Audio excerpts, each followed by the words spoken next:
Ayan, nandito kami ngayon sa resort. Ayan. Pero, nakapadlock yung gate para pumunta kami sa dagat dahil malakas yung alon. So, ito.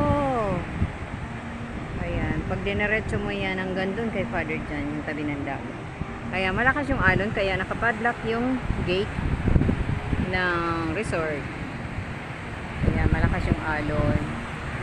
Hindi pwedeng buksan ang resort. Pero may tao doon, kahit paano, sa tabing gilid.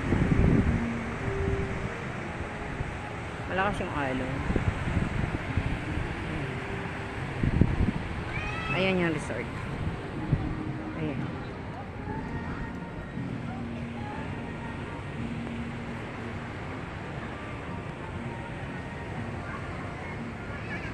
Kasama namin yung tatlong ordinahan, si Father Kim, si Brother Kim, Brother Ben, saka si Brother Ray.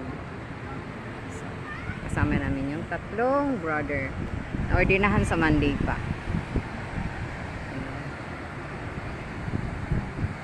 Grabe oh, ang lakas ng alon. Gusto namin pumunta sa tabi.